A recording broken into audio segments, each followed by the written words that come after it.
really occurred to me before, but developers really like to put casinos in their video games. I guess it's just the general aesthetic of places like Las Vegas with their bright neon signs and potential to lose all your money. Wait, I myself don't have too much experience gambling at casinos, but I did win $25 in the only time that I played the slots, so I guess that's fun. Casinos in video games usually are much more outlandish than the ones in real life. You can take these contraptions of random chance and scale them up to be freakish instruments of destruction. So I decided which 5 are the best in my opinion, although it would have been a little bit more appropriate if I decided these entirely by a roulette wheel.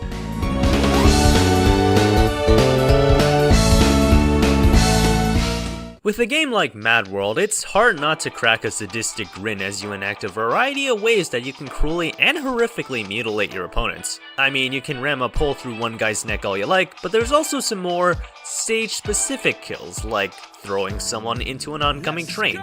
But we need something a little grander, like a strip of Las Vegas, perhaps?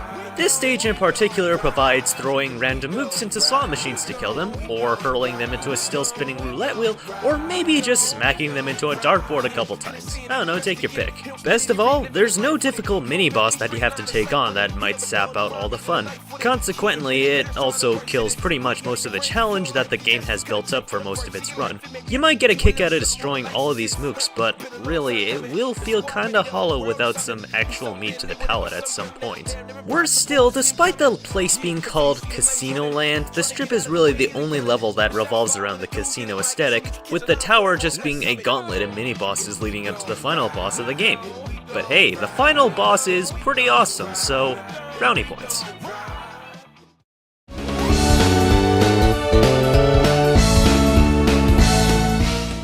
Mario Party, the series where you gamble not only your sanity, but also the friendships you hold near and dear. Considering it's a series that's mostly about hoping your luck turns out for the best against all odds, it's only natural that you'll get a party stage that is all about gambling. Which is why it took until Mario Party 4 to introduce a full-on casino level in the form of Goomba's Greedy Gala. There are 4 quadrants for you to navigate, with each one having a different quality about them, such as one being an area for the lottery, a boo, all that sort of jazz. Whichever part you get access to, however, is decided by the roulette in the middle of the table. Or, you could always bribe the Goomba on the wheel, where he'll try and get you a better chance for you to decide where you would like to go. Other than that though, it's still your standard Mario Party board. It's certainly not the most challenging board in the game, but like any other board of Mario Party, it may win you over, or completely break your friendships. Like it always has.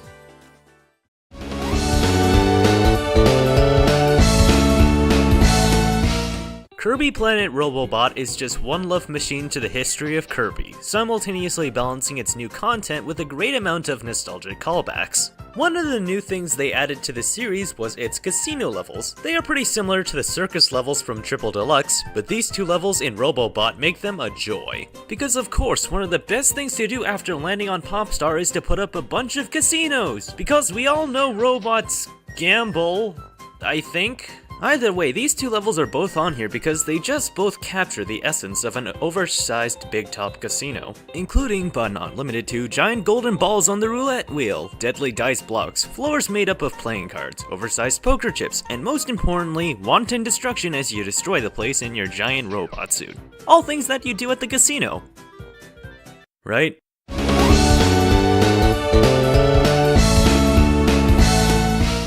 Sonic games are obsessed with 3 things: speed, stories way more complex for their own good, and gambling that is appropriate for the younger audience. I guess that's why Sonic 06 was so bad. It had one of these things, but most importantly, no casino level. But Sonic Forces had a casino level, and that was really disappointing, so maybe this isn't a good barometer. My point is, Sonic games really like this setting. Ever since Sonic 2, they seem to insert it into almost every game. And it's a really cool level in both 2 and Generations, but for me, I am personally more of a fan of Casino Park and Bingo Highway. I don't know why, but this level just gives me such joy. Maybe it's the bright lights of the stage, maybe it's the pinball, maybe it's even the slot machines, or maybe it's just the cheerful music that is just super duper fun to listen to. Of course, there is endless possibility for failure with the overabundance of bottomless pits, the pinball controls themselves being a bit unfair, and well, if you happen to die, you'll be sent back pretty hard since the checkpoints are spread a little too far. But as long as you're pretty aware of how the game's physics work, you'll be fine.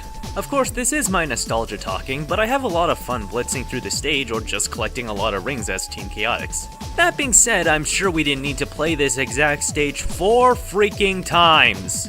There's only so much bingo we can tolerate.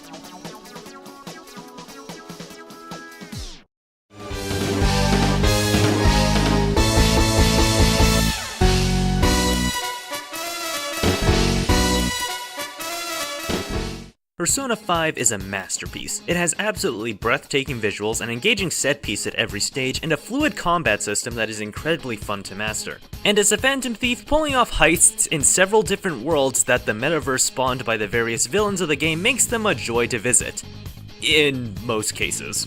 But the scale of these heists were shown in the very first moments of the game, where you pull a stylish exit from the casino, but eventually get caught. So, a flash forward of what's to happen soon. It takes nearly 80 hours to recall the entire journey and get to this point, but it's where all the plot twists happen. As it turns out, the casino level at the beginning of the game is actually a palace born from your interrogator, Sai Nijima. The thieves are already in a bit of a tight bind from being set up and in grave danger, with the only solution presented by Goro Akechi. The boy joins your team and the mission begins. Change Sai Nijima's heart. So we know that I see what they may fall. Come on, why don't we... The palace represents the courthouse, which is actually a bit of symbolism to how Japan's justice system is essentially just rigged gambling in the eyes of Sai-san, and so casino aesthetics. We've got a lot of mini-games relating to them, from dice rolls, slot machines, shadows wearing bunny costumes. Wait, that last one is, All of these mini-games are, no doubt, rigged, so the aim is to find ways to cheat back and progress further. This even carries into the boss fight of the palace, where the entire battle takes place on a giant roulette wheel! Shocker, the wheel is also rigged. Not a big surprise. But it takes almost no effort to expose Shadow Sai's cheating and then turn into something from Mad Max. Better yet, this roulette wheel will give you benefits or penalties, with more potent ones being present if you gamble with a bit more risk. It doesn't turn the tide of battle all the time, but it's still greatly appreciated. Between its bright neon-covered look, impressive length and content, story relevance, mini-games, and an amazing boss fight, Shadow Sai's Palace is the best casino level there is. I'm the Chow Tactician, and remember, know your limits and play within them. Unless you play gacha games, then all bets are off.